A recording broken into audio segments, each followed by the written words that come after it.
World health aware channel subscribers viewers அனைவருக்கும் வணக்கம். நாம் சந்தித்து நீண்ட காலமாகுது. அதுக்கு என்ன காரணம் அப்படின்னா, இடையில் நிறைய வேலைகள் இருந்துச்சு. அதனால் வீடியோக்கள் போட முடியல. குறிப்பாக இப்போ ஒரு முக்கியமான விஷயத்தை பற்றி பேசலாம் அப்படின்னு இருக்கிறேன். அதற்கு முன்னாடி நம்முடைய சேனலை இன்னும் சப்ஸ்கிரைப் பண்ணாதவங்க சப்ஸ்கிரைப் பண்ணுங்கள், ஆல் சப்ஸ்கிரைப் பண்ணுங்கள். அப்போ தான் எல்லா வீடியோக்களும் உங்களுக்கு நோட்டிஃபிகேஷனில் காட்டும், நீங்கள் பார்க்கலாம். அதே போல் உங்களுடைய கருத்துக்களை நீங்கள் சொல்லுங்கள். அதே போல் உங்கள் நண்பர்களுக்கும் உங்கள் உறவுகளுக்கும் இந்த வீடியோக்களை ஷேர் பண்ணுங்கள். ஏன்னா நம்ம முக்கியமாக உடல் நலம் சார்ந்த, மனநலம் சார்ந்த, உலக நலம் சார்ந்த, உயிர் நலம் சார்ந்த இந்த கருத்துக்கள் செய்திகளை பற்றி தான் நம்ம இதில் போட்டுக்கிட்டு இருக்கோம். இதை தான் நம்ம பகிர்ந்துக்கிட்டு இருக்கோம். உங்களுக்கும் நான் எனக்கு தெரிந்ததை நான் உங்களுக்கு சொல்கிறேன். அதே போல் அது நிறைய காட்சிகளாக போட முடியாது, விடயங்களாக தான் சொல்ல முடியுது. ஏன்னா காட்சிகளாக இதுக்குள்ளே இணைக்கும் பொழுது கூட அது அதை செய்ய முடியாத ஒரு சூழ்நிலை இருக்குது. இனிவரும் காலங்களில் அந்த மாதிரியான காணொளிகளும், அதாவது வீடியோக்களும் நான் போடுவதற்கு முயற்சி பண்ணுறேன். இப்போதைக்கு நாம் சொல்கிற கருத்துக்கள் மட்டும்தான், அதாவது என்னுடைய கருத்துக்கள். நான் தனியாக பெற்றது மட்டுமல்ல, இந்த சமூகம் கொடுக்கறது தான். அதாவது உங்கள் எல்லாருக்கும் கூட தெரிஞ்ச விடயங்கள் தான். நீங்கள் படிச்சிருக்கலாம், கேள்விப்பட்டிருக்கலாம், உங்களுக்கு தெரிஞ்சிருக்கலாம், பார்த்துருக்கலாம். இதை தான் நம்ம சொல்ல போகிறோம். என்னென்னா ஒரு நினைவூட்டல், ஒரு மறு நினைவூட்டல் மாதிரி தான் நான் இதை உங்களுக்கு பகிர்றேன். அந்த வகையில் என்ன இப்போ பேச போகிறோம் அப்படின்னா, மிக முக்கியமாக இப்போ நம்ம தமிழ்நாட்டை பொறுத்த வரைக்கும் சென்னை, காஞ்சிபுரம், செங்கல்பட்டு, திருவள்ளூர் மாவட்டம் மற்றும் அந்த பக்கம் அப்படி எடுத்துக்கிட்டால் விழுப்புரம், திண்டிவனம், இன்னும் பல பகுதிகள் அப்படி வச்சுக்கலாமே, தென் மாவட்டங்கள், வட மாவட்டங்கள், எல்லா இடங்கள்லையுமே கூட பரவலாக பருவநிலை மாறிக்கிட்டே இருக்குது. அதாவது இந்த கிளைமேட் ஃப்ளக்சுவேஷன்ஸ், இந்த பருவநிலைங்கிறது காலங்காலமாக நமக்கு மாறிக்கிட்டே தான் இருக்குது. ஒரு 3 மாத காலம் வெயிலாகவும், 3 மாத காலம் பனியாகவும், 3 மாத காலம் மழையாகவும், அப்புறம் அடுத்த 3 மாத காலங்கள் கொஞ்சம் மிதமான மழையும் இருக்கும், வெயிலும் இருக்கும், கொஞ்சம் குளிர்ச்சியான ஒரு சூழலும் இருக்கும். இப்படியான ஒரு பருவநிலைகளில் தான் நமக்கு இருக்குது. ஆனால் அதிகப்படியாக நமக்கு என்ன இருக்குதுன்னா வெயில் தான் இருக்குது. வெயில் காலம் தான் நமக்கு அதிகப்படியானது. அது ஒரு வகையில் நமக்கு பழக்கப்பட்டதாயிடுச்சு. உண்மையாகவே பார்த்திங்கன்னா, முன்காலங்களில் அது எப்படி இருந்தோ, வெயிலால் அவதிப்பட்டாங்கன்னு தெரியல. ஆனாலும் இந்த இயற்கையானது தன்னையும் தன் உயிர்களையும் இயற்கையும் சமநிலைப்படுத்துவதற்காக அது தானியங்கியாக செயல்பட்டு, அதிக வெயில் இருந்த காலகட்டங்களில் அப்படியே அதை தணிக்கிறதுக்காக ஒரு மழையும் வந்திருக்கு. அதற்கப்புறம் ஒரு பனிக்காலமும் வந்திருக்கு. அப்போ ஒரு இதமான சூழல் இங்கே இருக்குது. அப்போ தான் இயற்கையும் செழிப்பாக இருக்குது. மனித மனமும் மனித உடல்களும் பல்லுயிர்களும் கூட நல்லபடியாக வாழ்வதற்கு, உயிர்த்திருப்பதற்கு இது ஒரு பயனுள்ளதாக இந்த இயற்கை தன்னைத்தானே தகவமைச்சுக்குது. இதுதான் முக்கியம். இதை உணர்ந்து தான் நாம் எல்லாம் செயல்படணும். பிற உயிரினங்கள், மனிதரை தவிர பிற உயிரினங்கள் எல்லாமே தன்னை தகவமைச்சுக்குது ஏதோ ஒரு வகையில். ஏன்னா அது இயற்கையோடு ரொம்ப இணக்கமாக அண்டி வாழுது, இயைந்து வாழுது. அதை இயற்கையோடு இணைந்து இயைந்து வாழுதல் அப்படின்னு சொல்லுவாங்க. அந்த உயிர்கள், மற்ற உயிர்கள் எல்லாமே செய்யுது. ஆனால் நாம் அப்படி இருந்தோம். இப்போதைக்கு நிறைய அப்படி இல்லை. நிறைய பல சிந்தனைகள் நமக்குள்ளே இருக்குது. பல கருத்தாக்கங்கள், எண்ண ஓட்டங்கள், அப்புறம் உலகமயம், கார்ப்பரேட் மயம், இன்னும் நம்மளுடைய பொருளாதாரத்தை, வாழ்வியலுக்கான அடிப்படை பொருளாதாரத்தை மேற்கொள்வதற்காக நாம் எடுத்துக்கிற நடவடிக்கைகள், ஓடுகிற ஓட்டங்கள், இது எல்லாமே கூட படபடப்பு இது எல்லாமே சேர்ந்து நம்மளுடைய சிந்தனைகளை ஒருமித்ததாக ஒரு சரியாக நேர்கோட்ட அளவில் வச்சுக்கிறதில்ல. அப்போ தாறுமாறாக இருக்கும்பொழுது நமக்கு நிறைய சிக்கல்கள், பிரச்சனைகள் வருது, மன ரீதியாகவும் உடல் ரீதியாகவும். அப்போ இந்த ரெண்டுத்துக்குமே தொடர்பு உண்டு. இதுதான் நம்ம எல்லாம் பார்க்குறோம். நம்முடைய சித்தர்கள் சொல்கிறாங்க, அறிவியலாளர்களும் அதான் சொல்கிறாங்க. மேலை நாட்டு அறிவியலாளர்கள்ட்டும், இங்கே நம்ம உள்நாட்டு அறிவியலாளர்கள்ட்டும் அனைவருமே அதான் சொல்கிறாங்க. சித்தர்கள்லாம் கூட அறிவியலாளர்கள் தான். அவர்கள் எல்லாமே கூட அறிவு இயல் அதை பயன்படுத்தி தான் அவங்க நிறைய கருத்துக்களை எழுதியிருக்காங்க, நிறைய மருத்துவம் சொல்லியிருக்காங்க, மருந்துகளை கண்டறிந்து கொடுத்துருக்காங்க, தானும் பயன்படுத்தி பிறருக்கும் மக்களுக்கும் கொடுத்துருக்காங்க, அது எழுதி வச்சுருக்காங்க. இதுதான். அப்படி இருக்கும்பொழுது நாம் நம்மை உணராமல் நிறைய நடவடிக்கைகள் மேற்கொள்ளும்பொழுது, அதாவது உடல்நலம் சார்ந்த நடவடிக்கைகள் தவற விடும்பொழுது நமக்கு நிறைய சிக்கல்கள் வருது. அதில் என்ன பிரச்சனை அப்படின்னா, இப்போ வர ஒரு கடுமையான சிக்கல்கள் என்ன, இந்த பருவநிலை மாறுது இல்லைங்களா? வெயில் வந்துக்கிட்டே இருக்குது. திடீர்னு மறுநாள் மழை பெய்யுது, இரவில் மழை பெய்யுது, பார்த்தா விடியலில் மறுபடியும் வெயில் தொடங்குது. இப்போ இப்படி இருக்கிற சூழ்நிலை இருக்கும்போது, இப்போ உடனடியாக எந்த ஒரு பொருளும், எந்த ஒரு உயிர் பொருளும், சத்து பொருளும் அது அதிக சூடு ஏற்றினாலும், அது சட்டுன்னு குளிர்வித்தாலும் அதில் வந்து ஒரு வேதி மாற்றம் நிகழுது. அப்போ இயற்கை சூழலாக அது வரும்போது அது ஒரு தாக்கத்தை உண்டு பண்ணுது, அந்த பொருள் மேலே பிரச்சனையை உண்டு பண்ணுது.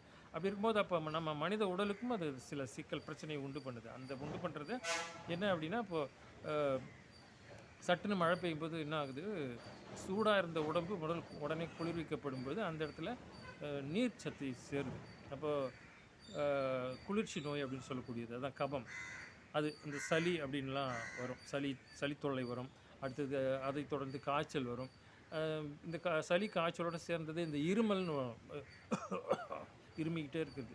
வறட்டு இருமல் ஆரம்பித்து ரொம்ப கடுமையான இருமல்லாம் வரும். இது எல்லாமே காரணமாக இருக்கிறது என்னென்னா, அப்போ நமக்கு சுவாசம் தான். இப்போ சுவாசத்தில் அந்த ஈரப்பதமும் சூடும் நிலை மாறி போகிறதுனால, புதிய ஒரு சூழல் உருவாகுதுனால நமக்கு அது சுவாசத்தின் மூலமாக உள்ளே போகும்போது அங்கே வந்து சில தொற்றுகளை உண்டாக்கி ஒரு சில தடைகளை உண்டாக்கி பிரச்சனை உண்டாக்கி, அதுதான் இருமல், சளி, இந்த காய்ச்சல். இதை போக்குவதற்கு நமக்கு அதை நம்ம பார்த்துக்கணும். அந்த மாதிரி வரும்பொழுது நம்ம முன்கூட்டியே தயாராகிடணும். அல்லது இதெல்லாம் வரும், நம்ம தொடர்ந்து இதை அனுபவிச்சுட்டு தான் இருக்கோம் நம்மளுடைய சின்ன வயதுலேருந்து. அப்படின்றதுனால நமக்கு அது ஓரளவுக்கு தாக்கு பிடிக்கும். ஆனாலும் இப்போ சமீபமாக தாக்கு பிடிக்கிறதில்ல. காரணம் என்னென்னா, நமக்கு நிறைய தொற்று நோய்கள் வந்தது.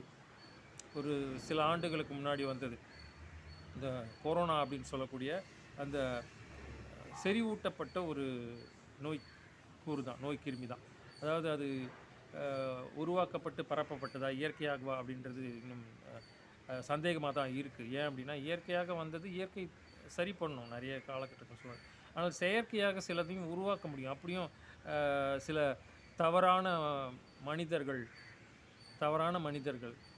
குற்றம் சார்ந்த மனிதர்கள், பல்வேறு கண்டுபிடிப்புகள், சில உருவாக்கங்கள் அப்படின்னு செய்கிறது மூலமாக அதை பரிசோதனை செய்து பார்க்கும்போது தவறான ஒரு விடை கிடைக்கும்பொழுது இந்த மாதிரி நோய்க்கூறுகளை பரவதுக்கும் ஒரு சிக்கல்கள் பிரச்சனைகள் இருக்குது. ஏன்னா லேப் மூலமாக கூட நிறைய பிரச்சனைகள் உருவாகுது ஒரு கிருமிகள். அதனால் சிலதெல்லாம் வந்து கையை வைக்கக்கூடாது. அப்படின்னு இயற்கை சார்ந்ததில் நிறைய சிலதை செயற்கை கலந்து இதை சில செய்யும்பொழுது அதுலேருந்து வெளிப்படுகிற பாக்டீரியாக்கள், கிருமிகள் வந்து வைரஸ்கள் வேறு விதமாக வேலை செய்யும். அதை எதிர்வினை உயிர்களை கொள்வதற்கும் அச்சுறுத்துவதற்கும் பாதிப்படைய வைக்கிறதுக்கும் உடல்நலக் கோளாறு, மனநலக் கோளாறுகள் உண்டாக்குவதற்கும் அது செயல்படும்.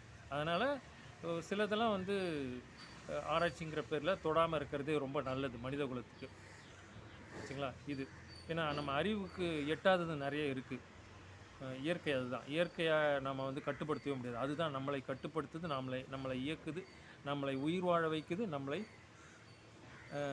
இறப்புக்கும் உள்ளாக்குது, மரணத்துக்கும் உள்ளாக்கி அதை தனக்குள்ளே செரிச்சுக்குது, ஐக்கியப்படுத்தி கொண்டு செரித்து மறுபடியும் மீட்டு உருவாக்கம் செய்து பல்வேறு உயிர்கள் இங்கே இருக்குது. இது சுழற்சியின் அடிப்படையில் நடந்துக்கிட்டே இருக்குது.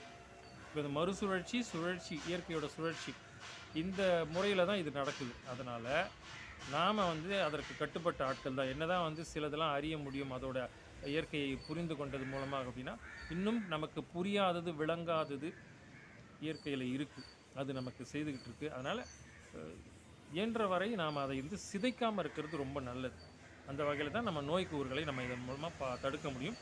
பல்வேறு ஆராய்ச்சிகளை நாமே கட்டுப்படுத்திக்க முடியும். கட்டுப்படுத்திக்கிட்டதுனால நாம் வந்து வாழ்ந்துருக்கோம் சிம்பிள். ஏன்னா முன்னாடியெல்லாம் நிறைய இந்த கிளர்ந்து எடுத்து இயற்கையை சிக்கலுக்கு உள்ளாக்கி அப்படி ஒரு ஆய்வுகள், கண்டுபிடிப்புகள் செய்யாததுனால தான் அந்த மக்கள் எல்லாமே, நம்ம முன்னோர்கள் எல்லாருமே 100 ஆண்டு, 140 ஆண்டு, 150 ஆண்டுகள்லாம் வாழ்ந்திருக்கிறாங்க.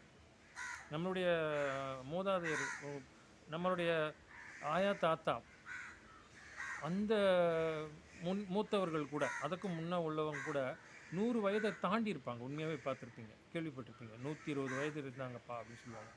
அப்புறம் உங்கள் பாட்டி 120 வயசில் வரைக்கும் வாழ்ந்தாங்க, உங்கள் தாத்தா 130 வயசு வாழ்ந்தார், 110 வயசு வாழ்ந்தார் இப்படின்னு சொல்லுவாங்க. அப்போ 100 தாண்டி வாழ்ந்துருக்குறாங்க அப்படின்றது தான் நமக்கு பொருள். அப்போ காரணம் என்னென்னா, இயற்கையை நமக்கு சாதகமாக பயன்படுத்திக்கிட்டு தேவைக்கு ஏற்ப பயன்படுத்தி அதை வாழ்ந்ததுனால தான் அவங்க இயற்கையை சிதைக்கணும்னு நினைக்கல, பேராசை கொள்ளலை முக்கியமாக. அதனால் இது ஒரு முக்கியம். அடுத்தது இப்போ வந்து இந்த நோய்க்குறல் திரும்ப வருவோம். இதை சீர் செய்வதற்கு சரி செய்வதற்கு நம்மை நாமே பார்த்துக்கிறது, அதான் சொல்கிறேன். இந்த நுண் அறிவை பயன்படுத்தணும். இந்த சென்ஸ் அப்படின்னு சொல்லுவாங்க இல்லையா, சென்ஸ் அறிவு, நுண் அறிவு. இப்போ நமக்கு ஒன்று லேசாக நம்ம இங்கே பார்த்துக்கிட்டு இருக்கோம், உடம்புல ஏதோ ஒன்று படுது, பூச்சி எதுன்னா டக்குன்னு உணர்த்துது பார்த்தீங்களா. நம்ம மயிர்கால்களில், உடம்புல இருக்கிற மயிர்கால்களில் அந்த பூச்சியோ சிறு கொசுவோ ஏதோ ஊர்ந்தா கூட டக்குன்னு நம்ம மூளைக்கு உணர்த்தி அங்கே ஏதோ ஒன்று இருக்குன்னு பார்க்க வைக்குது. அப்போ தோல், நம்மளுடைய முடி எல்லாத்துலேயும் அந்த நகம், இதில் எல்லாத்துலேயுமே அந்த நுண் உணர்வு இருக்குது. இதுதான் சென்ஸு. இந்த நுண் அறிவு இது நம்ம மூளைக்கு உடம்பு முழுக்க இருந்து மூளைக்கு கடத்துவதற்கு இது ஒன்று நடந்தால் எது நடந்தாலும் கண்டறியத்துக்கு மூளைக்கு அது வந்து சமிஞ்சைகளை கொடுக்குது, சிக்னல்ஸை கொடுக்குது. இப்போ அதுக்கு ஒன்றுக்கு ஒன்று தொடர்பு இருக்குது. இந்த தொடர்பை நாம் அறியணும். அதே போல் கண்ணால் பார்த்து உணர்றது, செவியால் கேட்டு உணர்றது, மூக்கால் உணர்றது, நாக்கால் இந்த சுவை மாறும்போது அது என்னன்னு பார்த்து அது வேணுமா வேணாமா அப்படின்றத உணர்ந்து நாம் உட்கொள்கிறது. இதுதான் நம்மளுடைய உணர்வுகள். அப்புறம் தொடு உணர்வு, இது மாதிரியான ஒட்டுமொத்த உணர்வுகள் இருக்குது. ஐம்புலங்களை பயன்படுத்துவது இதில் எல்லாம் சேர்ந்து ஆறாவது அறிவை, நுண் உணர்வான அறிவை, தெள்ள தெளிவான அறிவை, மற்றவங்களுக்கு தவறு செய்யாத ஒரு அறிவை, நமக்கு நாமே குடி தோண்டிக்காத தவறு செய்யாத ஒரு அறிவை, குற்றம் இழைத்து கொள்ளாத அறிவை, உயிரை சிதைக்காத ஒரு அறிவை பயன்படுத்த வேணும். இதுதான் ரொம்ப முக்கியமானது. அப்போ அதற்கு நாம் விழிப்பாக இருக்கிறது ரொம்ப முக்கியம். இப்போ இந்த மாதிரியான இயற்கை சார்ந்த நோய்க்கூறுகள்ல இருந்தோ அல்லது செயற்கைத்தனமாக புகுத்தப்படுற, திணிக்கப்படுற வணிக நோக்கத்திற்காக சில தவறான மருத்துவர்கள் சொல்லணும், எல்லாரையும் சொல்லலை, தவறான மருத்துவர்கள், தவறான கண்டுபிடிப்பாளர்களால் புகுத்தப்பட்டு அது வணிகமயமாக்கப்பட்டு ஏதோ ஒரு வகையில் அந்த மருந்துகள் விற்று அதன் மூலமாக அவர்கள் பல கோடிகள், பல ஆயிரம் கோடிகள், பல billion dollar, million dollar, billion dollar, trillion டாலர்கள் அப்படின்ற அந்த பேராசை வணிக நோக்கத்திற்காக செய்யப்படுகிறதுல கூட நாம் கவனமாக இருக்கணும். அதுலேருந்து பாதுகாத்து இருக்கிறதுக்கு இதுதான் ரொம்ப முக்கியம் சொல்கிறேன். அதுலேருந்து நம்ம வந்து இந்த மாதிரியான நோய்க்கூறுகள்லேருந்து நம்மளை நாம் காப்பாற்றிக்கிறதுக்கு நாம் சில முக்கியமானதை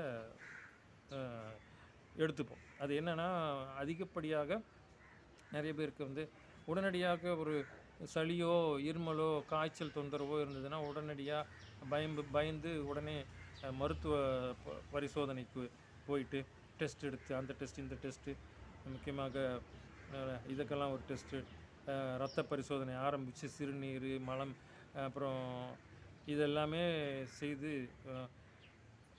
என்ன சொல்கிறது, இரத்த அழுத்தம், சர்க்கரையிலேருந்து எல்லாத்தையும் பார்த்துட்டு இதுக்கு ஒரு இது தேடுறது இருக்குது மருத்துவத்தை. அப்படி ஒரு சாதாரண பிரச்சனைக்கெல்லாம் அவ்வளோ போக வேண்டிய அவசியம் இல்லை. இப்போ நமக்கு தெரியுது பருவநிலை மாறுறதுனால நமக்கு வந்து உடல் ரீதியாக இந்த சிக்கல் வருது அப்படின்னா, அப்போ அந்த நீர் அதிகமாக சேரும்போது இந்த சளி, கபம்னு சொல்லக்கூடியது வருது அப்படின்னா, அப்போ அந்த கபத்தை கட்டுப்படுத்துவதற்கு நம்ம சூடானதை இருக்கணும், அதுதான் எதிரானதை பண்ணணும். அப்போது சூடானதை சாப்பிட்றது, பருகிறது, அதுக்கப்புறம் அது சார்ந்த மூலிகைகள் மேற்கொள்கிறது. குறிப்பாக வந்து இப்போ நீங்கள் அதிமதுரம் எடுத்துக்கலாம். அதிமதுரம், அப்புறம் வந்து தூதுவேளைன்னு சொல்லுவாங்க, தூதுவளைன்னு சொல்லுவாங்க. அந்த தூதுவளை கீரை இதை நம்ம எடுத்துக்கிறதும் ரொம்ப நல்லதாக இருக்கும். இதை இந்த மாதிரி நேரங்களில், இந்த மாதிரி சளி தொந்தரவு, காய்ச்சல் தொந்தரவு, தலைவலி, தலைபாரம், நீர் கோத்துக்கிறது, இது மாதிரியான சிக்கல்கள், இருமல் சிக்கல், இந்த மாதிரி சிக்கல்கள் இருக்கும்போது கூட இதை எடுத்துக்கலாம். தூதுவளை அப்படிங்கிறத எடுத்துக்கலாம். அந்த கீரையாக சமைச்சு சாப்பிட்டாலும் பயன் தரும். அல்லது அதை வந்து இடித்து மிளகும் அது கூட சேர்த்து சிறிதான மிளகு சேர்த்து இடித்து மஞ்சள் தூளும் போட்டு அதை ஒரு குடிநீராக, சூப்பாக, கஷாயமாக வச்சு குடித்தாலும் நமக்கு இது சரியாகும். இந்த சளி, இருமல், காய்ச்சல் இது கூட சரியாகும். அடுத்ததாக இது போன்ற ஒவ்வொன்றுமே இருக்குது. இப்போது அதிமதுரமும் இருக்குது. அதிமதுரம் இந்த தொண்டைக்கட்டு, குரல் கமருதுன்னு சொல்லுவாங்க, கரகரப்பு வர்றது, இதை மாதிரியெல்லாம் சரி பண்ணுறதுக்கு அதிமதுரம் நல்ல பயன் செய்யும் கண்டிப்பாகவே. அது வந்து நம்ம வெந்நீரில் போட்டு அந்த பொடி விற்கிது, அதிமதுர பொடி விற்கிது. அல்லது நீங்களே கூட அதிமதுரம் கட்டையாக இருக்கும், அதை வாங்கி குச்சி போல் கட்டை போல் தான் இருக்கும், அதை வாங்கிட்டு வந்து அது லேசான ஒரு மஞ்சள் நிறத்தில் இருக்கும் அந்த கட்டைகள்லாம். அந்த இதை வாங்கிட்டு வந்து நம்ம இடித்து தூள் செய்து வச்சுக்கலாம். அதை வந்து தண்ணீரில் போட்டு சூடு பண்ணி வெந்நீரில் போட்டு பவுடராக இருந்தால் வெந்நீரில் போட்டு குடிக்கலாம். அல்லது கொதிக்க வச்சு குடிக்கிறோம் அப்படின்னா கொதிக்க வச்சு அதில் போட்டு அதையும் குடிக்கலாம். அது குடிக்கும்போது ஒரு லேசான இனிப்பு இருக்கும். அதில் ஒரு தேன் இனிப்பு போல் அது இனிப்பு சுவை இருக்கும். அதனால் எந்த விதமான பக்க விளைவோ நீரிழிவு வர்றதுக்கோலாம் பிரச்சனை இல்லை, பயந்துடாதீங்க. இந்த அதிமதத்தில் இருக்கிற இனிப்பு இயற்கையான இனிப்பு, அது வந்து உடம்புல சர்க்கரை வியாதிலாம் உண்டு பண்ணாது. செயற்கையாக சேர்க்கக்கூடிய வெள்ளை சர்க்கரையில் சேர்க்கக்கூடிய அது ரசாயன மாற்றங்கள்லாம் அதில் உட்படுத்தி திணிச்சு கொடுக்குற அந்த இனிப்புகள் மிட்டாய்கள் இதுலேருந்து தான் நமக்கு வந்து நீரிழிவுக்கான பிரச்சனைகள் வருது, சர்க்கரைக்கான பிரச்சனைகள் வருது. அதே போல் மைதாவினால் நீரிழிவு வந்து பிரச்சனை வருதுன்னு நம்ம சொல்கிறோம். இதுதான் அப்போ வந்து இந்த இயற்கையான பழங்களில் இருக்கிற இனிப்புலையோ அல்லது இந்த அதிமதுரத்தில் இருக்கிற இனிப்புனாலேயோ நமக்கு எந்த விதமான நீரிழிவு பிரச்சனைகள் சர்க்கரை நோய் பிரச்சனை வருவதில்லை, வராது. இயற்கை இது உடம்புக்கு தேவை அப்படின்னு பயன்படுத்திக்கும். இப்போ தொண்டை கமரலை சரி பண்ணும். இன்னும் முக்கியமாக நான் சொல்கிறேன் பாருங்கள், குரல் இனிமையாயிடும். மிக முக்கியமாக நிறைய எல்லோருக்குமே வந்து பாடணும்னு ஆசை இருக்கும். உங்கள் எல்லாருக்கும் இருக்குல்ல, சின்ன 2 வரியாவது 3 வரியாவது பாடணும், உங்களுக்குள்ளேயே பாடிக்கிறது ஒன்று இருக்குது. அதுக்கப்புறம் நாம் வந்து வாயை திறந்து பாடுறது இருக்குது சில இடங்களில். சிலரை வந்து சில இடங்களில் சில உரையாடல்கள் இருக்கும்போது அந்த கூட இருக்கிறவங்கள கவர்வதற்காக கூட அல்லது எனக்கு ஒரு இந்த ஆற்றல் இருக்குது, திறமை இருக்குன்றதுக்காக, பாடும் திறமை இருக்குன்றதுக்காக பாடி காட்டுவோம். அப்போ இனிமையாக நம்ம அந்த குரல் வந்து இனிமையாக இருக்கணும் அப்படின்னா ஒரு மென்மையாக நீங்கள் எங்கெல்லாம் வளைந்து நெளிந்து பாடுகிறீங்களோ, உயர்த்தி குரல் உச்சத்தில் உயர்த்தி அப்புறம் தாழ்த்தி இப்படிலாம் பாடுறீங்களோ, இந்த அலைவரிசைக்கேற்ப அந்த குரல் இருக்கணும் அப்படின்னா, பிசிறு இல்லாமல் இருக்கணும் அப்படின்னா, கரகரப்பு இல்லாமல் அது செல்லணும், அந்த குரல் ஒலிக்கணும் அப்படின்னா அதிமதுரம் ரொம்ப ரொம்ப முக்கியமானது. நிறைய சில பாடகர்கள் அதை சொல்லியிருக்காங்க, கேட்டது அந்த ரகசியம் என்னென்னு. நிறைய பேர் பெரும்பான்மையான பாடகர்கள் பாடகிகள் சொல்வதில்லை. இது நான் சொல்கிறேன், சித்த மருத்துவர்கள் நிறைய பேர் சொல்லியிருக்காங்க, இருந்தாலும் நானும் சொல்கிறேன். உண்மையாகவே நான் பயன்படுத்துதுன்னு சொல்கிறேன். என் குரல் இனிமையாக இருக்கிறதுக்கு ஒரு காரணமும் கூட நான்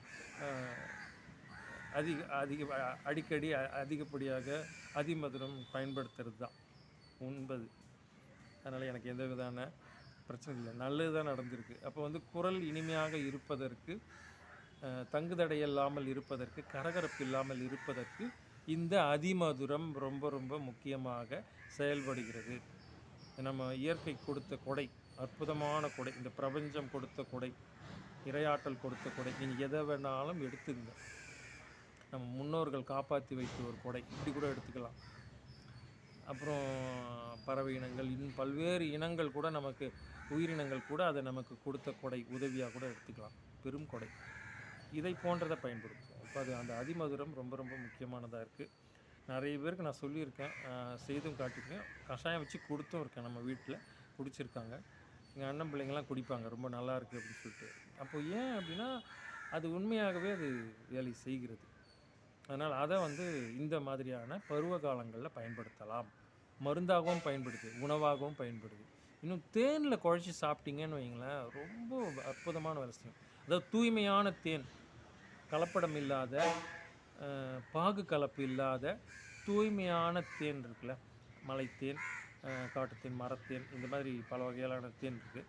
இந்த வகைப்பட்ட நல்ல தேன், தூய்மையான தரமான தேனில் ஒரு தேக்கரண்டி தேனில் அதிமதுரத்தை ஒரு சிட்டிகையோ அல்லது 2 சிட்டிகையோ உங்களுக்கு எவ்வளோ பிடிக்குமோ போட்டு, அது நிறைய வேணாம், குறைவாக குழைச்சி, நல்லா குழைச்சி அதை நாம் நக்கி உள்ள நல்லா ருசித்து சுவைச்சு பருகும் பொழுது, அதை உண்ணும் பொழுது அது கூட அவ்வளவு அற்புதமாக வேலை செய்யும். தேன் ஏற்கனவே வந்து நம்ம குரலுக்கு ரொம்ப முக்கியமானது, உடம்புக்கே முக்கியமானது, நோய் எதிர்ப்பு சக்தி அதிகம் கொடுக்கக்கூடியது.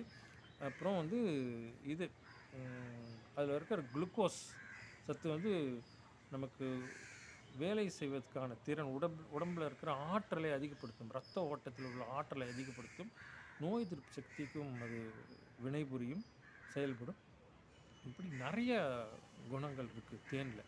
அப்போ இந்த அதிமதுரமும் அது கூட சேரும்பொழுது முழு பலனை, அற்புதமான பலனை கொடுக்கும். தொடர்ந்து இதை பயன்படுத்தலாம், தப்பு இல்லை. அடுத்தது நமக்கு முக்கியமானது, இதெல்லாம் ஒருத்தருக்கு சட்டுன்னு ஏன் பிடிக்குது, இது கூட நமக்கு ஆய்வில் சொல்கிறாங்க. நம்ம உடம்பே கூட நமக்கு சொல்லுது. ஏன் ஒருத்தருக்கு திடீர்னு சட்டுன்னு நோய்க்கூறு வந்துடுது, சளி டக்குன்னு பிடிச்சிடுது, மழை பெஞ்சா திடீர்னு. சில பேருக்கு பிடிக்காமே இருக்கும் பார்த்தீங்களா? அதுவும் அதிசயம். அது ஏன்னா அவங்களோட உடம்புல முக்கியமாக ஒன்று இருக்குது, என்னென்னா நோய் எதிர்ப்பு சக்தி அதிகமாக இருக்குது.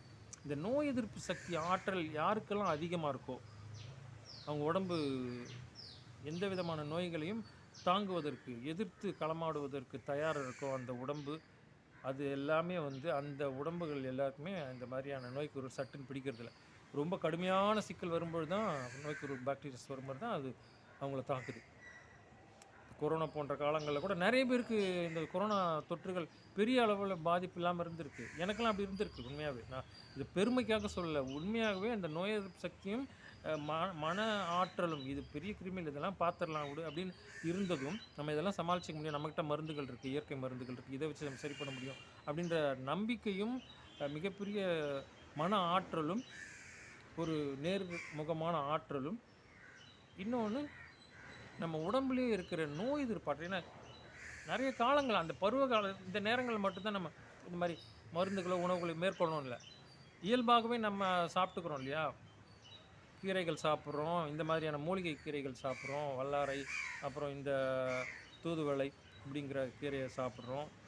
அப்புறம் இன்னும் நிறைய மூலிகைகளை நம்ம மருத்துவத்துறையில் உணவுலையும் நம்ம பயன்படுத்துகிறோம், நிறைய பயன்படுத்துகிறோம். இதனாலையும் நமக்கு வந்து இப்போ இஞ்சி, மிளகு, சுக்கு, திப்பிலி இப்படிலாம் இருக்கு இல்லையா, கறிவேப்பிலை முதற்கொண்டு, கொத்தமல்லி முதற்கொண்டு, இன்னும் நிறைய எல்லாவற்றிலும் காய்கறிகள், கீரைகள், பழங்கள், இன்னும் இது மாதிரியான இது எல்லாத்துலேயும் இதில் இருக்கிற அந்த ஆற்றல் ஆனது உடம்புல எப்பவுமே ஊறி இருக்கும். அதனால் அது உடம்புக்கு ஏதாவது ஒரு பாதிப்பு வருதுன்னும் போது அதை பாதுகாக்கும், முன் வந்து பாதுகாக்கும். இந்த வேலைகள் நடந்ததுனால கூட எனக்கு இந்த அளவுக்கான பிரச்சனைகள் வரல. இது போல் நிறைய பேருக்கு, எனக்கு மட்டும் இல்லை, நிறைய பேர் நான் கேள்விப்பட்டேன். அதெல்லாம் பயப்படவே இல்லைங்க அப்படின்ற காரணம் என்ன, அதுதான் தாக்கவும் இல்லை. என்ன தடை போட்டு அதை நடைமுறைக்கு கொண்டு வரும்போது, மருத்துவத்துறையும் இந்த அரசு துறையும் அதுக்கு நடைமுறைக்கு கொண்டு வரும்போது அதுக்கேற்ற போல் நம்ம நடந்துக்க வேண்டியது இருக்குது. வெளியே போக முடியல, மாஸ்க் போடணும், போடணும், வேறு வழி இல்லை, போட சொல்கிறாங்க, அதனால் போட்டுக்கிறோம். அது இல்லைன்னா உடனே கேள்விக்குள்ளாக்கப்படுறோம். வேறு எங்கேனாவது அதை கொண்டு போய் நம்மளை வந்து பல கேள்விகள், சிக்கல்கள் உட்படுத்துகிற இது இருக்குது. அதனால் அந்த ஊருடன் ஒத்து வாழ்ன்ற மாதிரி அந்த மாதிரி கூட நம்ம அதை மேற்கொண்டிருக்கோம். அப்படி மேற்கொண்டதுனால நான் இருந்திருக்கலாம். மற்றபடி பெரிய பயந்துக்கிட்டு அப்படியே ஓடி போய் மருந்து மேற்கொண்டு அப்புறம் அந்த டெஸ்ட்டெல்லாம் போய் அதெல்லாம் இல்லை, அந்த மாதிரி பாதிப்புக்கு வரல. அதனால் காரணம் என்னென்னா நமக்கு இருக்கிற நோய் எதிர்ப்பு சக்தி, இதுதான் முக்கியமானது. அப்போ இந்த மாதிரியான எந்த விதமான காய்ச்சலோ, சளியோ அல்லது இருமலோ, மற்ற வேறு எந்த விதமான நோய், அது எல்லாத்துக்குமான காரணமாக இருக்குது நம்மளுடைய உடம்பில் இருக்கிற ஆற்றல் குறைவாக இருக்கிறது தான். இந்த நோய் எதிர்ப்புக்கு ஆற்றலை அதிகப்படுத்தணும், அது ரொம்ப முக்கியமான. அதை தேடி தான் நாங்கள் புரிஞ்சுக்கணும். ஒன்று நாம் இயல்பாகவே அதை உள்வாங்கி வச்சுக்கணும், அதை வந்து பயன்படுத்திக்கணும்.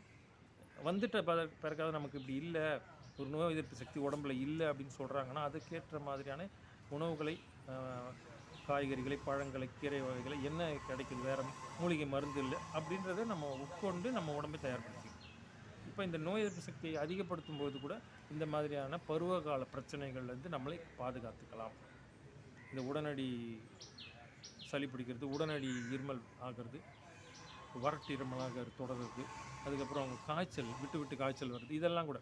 ஆனால் உடம்பு தகவமைக்குது காய்ச்சல் ஏற்படுத்தி, இது உண்மை. ஏன்னா அந்த பருவம் மாறுது இல்லை, அதுக்கேற்ற மாதிரி உடம்புல இருக்கிற வெப்பமும் குறையும் போது சட்டுன்னு குறைஞ்சா வேறு ஒரு எதிர்விளைவு உண்டாகும். அப்போ அதுதான் காய்ச்சலாக மாறுது. அப்போது அதுதான் அப்போ அதுக்கேற்ற மாதிரி இயற்கை தகவமைக்குது, நம்ம உடம்பு அதுக்கேற்ற மாதிரி மாறிக்கும்.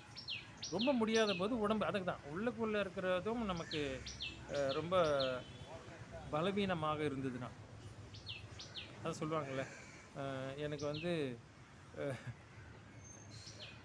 பேஸ்மெண்ட்டு ஸ்ட்ராங்கு, பாடி வீக் அப்படின்னு சொல்லுவாங்க. இதனாலும் பிரச்சனை. அடுத்தது வந்து பேஸ்மெண்ட்டு வீக்கு, உடம்பு கொஞ்சம் ஸ்ட்ராங்கு அப்படின்னாலும் பிரச்சனை. ஏன்னா பேஸ்மெண்ட்டே வீக்காக இருக்கும்போது உங்களுக்கு உடம்பு எப்படி தாங்கும், ஒத்துன்னு விழுந்துடும், தட்டினா விழுந்துடும். அது மாதிரி தான் ரெண்டுத்தில் எல்லாம் மொத்தமும் சரியாக இருக்கணும். பேஸ்மெண்ட்டும் நமக்கு சரியாக இருக்கணும், உடம்பும் சரியாக இருக்கணும், அதாவது மேலும் கட்டிடமும் சரியாக இருக்கணும். அப்போ இதுதான் ரொம்ப முக்கியமானது. அப்போ அதுதான் நம்ம வேராக இருக்கிறது. அதுதான் நான் சொல்கிறேன். இந்த நோய் எதிர்ப்பு சக்தி இன்னும் பலவித ஆற்றல்கள் நமக்கு தேவைப்படுகிற புரோட்டீன்ஸ் முதற்கொண்டு கார்போஹைட்ரேட்லேருந்து பல்வேறு விட்டமின்ஸ்கள், விட்டமின் ஏலேருந்து ஆரம்பித்து இசட் வரைக்கும் வைங்களேன் எவ்வளோ இருக்கோ அதெல்லாம் தெரிஞ்சுப்போம் நம்மளை பற்றி. நம்ம இந்த இதை பற்றி என்னென்ன வேணும்னு பற்றி நம்ம தெரிஞ்சுக்கிறது நல்லது தான். இது எல்லாமே வந்து வேராக இருக்கட்டும். அதில் இருக்கிற அந்த வேர் பிடித்து அதிலிருந்து சத்தாக மேற்கொண்டிருக்கிற நம்ம உடம்புகளில் இருக்கிற மொத்த அவயங்களை அந்த மரமாக எடுத்துக்கிட்டோம்னா, பின்னாடி இருக்கிற அந்த மரம் பாருங்கள், அது போல் நம்ம மரமாக எடுத்துக்கிட்டோம்னா இதில் இருக்கிற கிளைகள், இலைகள், இப்போ இலைகளாக நம்ம கண்ணை கூட வச்சுங்க, காய் பிஞ்சுகளாக நம்ம காதுக்குள்ளே கூட வச்சுக்கோங்க, அல்லது கிளைகளாக இருக்கிறது கைகள், அதுலேருந்து விரல்கள், குச்சிகள் அப்படின்னு கூட எடுத்துக்கலாம், தப்பு இல்லை. அப்படி ஒரு உதாரணமாக பார்த்தோம்னா இது எல்லாமே நல்ல பாருங்கள், பச்சை பசையில் செழிப்பாக இருக்குது பாருங்கள். அப்போ அந்த மரங்கள் பார்த்திங்கன்னா அவ்வளோ உறுதியாக இருக்கும். அது காரணம் அப்போ அந்த வேர்லேருந்து அது எடுத்துக்கிற அந்த சாராம்சம் தான். அப்போ அந்த வேராகவும் வேர் எடுத்துக்கிற சத்து பொருட்களாகவும் அதுக்கு அவ்வளவு நுண்ணறிவு இருக்குன்னா, அப்போ அந்த அறிவு நமக்கும் இருக்கும். ஏன்னா நாம் இந்த பூமியில் பிறந்திருக்கோம். இந்த பூமியில் பிறந்து இதிலேருந்து கிடைக்கிற இந்த பொருட்களை தான் நம்ம சாப்பிட்டு உயிர் வாழணும். நமக்கும் அந்த சென்ஸில் இருக்கும், அறிவில் இருக்கும். அதை பயன்படுத்த தான் தவறு. இங்கே இதை பயன்படுத்தாமல் போகிறது தான் தவறு, பயன்படுத்தாமல் விட்டது தான் தவறு. அப்போ அதுதான் அதை வந்து கொஞ்சம் ஓடிக்கிட்டே இருக்கிறவங்க கொஞ்சம் நின்று நிதானமாக எதுக்கு ஓடுறோம் அப்படின்னு தெரிஞ்சுக்கிட்டு நம்மை உறுதியாக நல்ல பலமாக வலிமையானவர்களாக ஆற்றல் மிகுந்தவர்களாக நோய் எதிர்ப்பு சக்தி மிகுந்தவர்களாக வச்சுக்கிட்டோம்னா இந்த நோய்கள்லாம் நம்மளை ஒன்றும் செய்யாது, அண்டாது. சிறு சிறு பிரச்சனைகளும் ஒன்றும் செய்யாது. பெரிதாக பிரச்சனை வந்தாலும் சமாளிக்கலாம், ஒன்றும் செய்யாது. நாம் வந்து எதிர்த்து களமாடி நம்மளை நாம் பார்த்துக்கலாம், நம்ம அடுத்த தலைமுறையும் பார்த்துக்கலாம் அப்படின்றத இந்த இடத்துல பதிவு பண்ணிவிட்டு, இதெல்லாம் நீங்கள் நம்மளுடைய அன்றாட வாழ்க்கையிலே குறிப்பாக இந்த பருவ காலங்களில் இதை நீங்கள் கடைப்பிடிக்கணும் அப்படின்றத நான் கேட்டுக்கிறேன். அடுத்ததாக இப்போ கூட பருவநிலை மாறிக்கிட்டு தான் இருக்குது. பார்த்திங்கன்னா இங்கே இப்போ காற்றே இல்லை. இதுக்கு முன்னாடி வரைக்கும் வரும்போது நான் காற்று இருந்தது மாடியில், இப்போ காற்று இல்லாமல் இருக்குது, புழுக்கமாக அந்த மாதிரி இருக்குது. அப்போ பார்த்திங்கனாலே இப்போ இந்த பருவநிலை மாறி இருக்குது. பருவநிலை மாறி மழை பெய்வதற்கும் வாய்ப்புகள், வெயில் மழை இது ரெண்டுமே இருக்குது. வெயிலும் அடிச்சிட்டு இருக்குது மதியானம் வரைக்கும். இப்போ மதியானத்துக்கு மேலே பார்த்திங்கன்னா மழை பெய்கிறதாகவும் இருக்குது. வேறு வழி இல்லை, அந்த கொடையை நம்ம ஏற்றுக்கு தான் ஆகணும், வேறு வழியில் அதை மறுக்க முடியாது அந்த கொடையை. அப்போ அதுக்கேற்ற மாதிரி நம்மளை நாம் வந்து சரிப்படுத்தி, அப்போ வந்து தேநீர் குடிக்கிறது இதெல்லாம் கொஞ்சம் பழக்கமாக இருந்தாலும் இப்போ இந்த மாதிரியான ஒரு விரும்பிட்ட காலையில் வந்து இந்த மாதிரி கஷாயம் குடிக்கிறது, ஏதாவது மூலிகை கஷாயமாக குடிச்சிக்கிறது அது நல்லது. மாலை நேரத்தில் அதே போல் சூப்பு இந்த மாதிரியான குடிச்சிக்கிறது நல்லது. மிளகு எதுலேயுமே ஒரு மிளகு போட்டதா, சுக்கு இதெல்லாம் பயன்படுத்துகிறதா, இஞ்சி இப்படி பயன்படுத்துகிறதா கொஞ்சம் எடுத்துக்கிட்டா நல்லது. இதுதான் என்னுடைய இன்றைய காணொளி, இன்றைய வீடியோவின் ஒரு கருத்தாக்கங்கள். உங்களுக்கு சொல்லணும்னு தோணுச்சு, பகிரணும்னு தோணுச்சு, அதனால் இதை பகிர்ந்தேன். அனைவரும் பார்த்து பயன்படுத்தி உங்களுடைய உடல் நலம், மனநலம், உயிர் நலம் மற்றும் நம்முடைய சமூக நலம், அடுத்த தலைமுறையின் நலம், இந்த உலக நலம் அனைத்தையும் பேணி பாதுகாக்க வேண்டும் என்று கேட்டுக்கொண்டு உங்கள் அனைவரிடமிருந்தும் விடைபெறுகிறேன். நன்றி, வணக்கம்.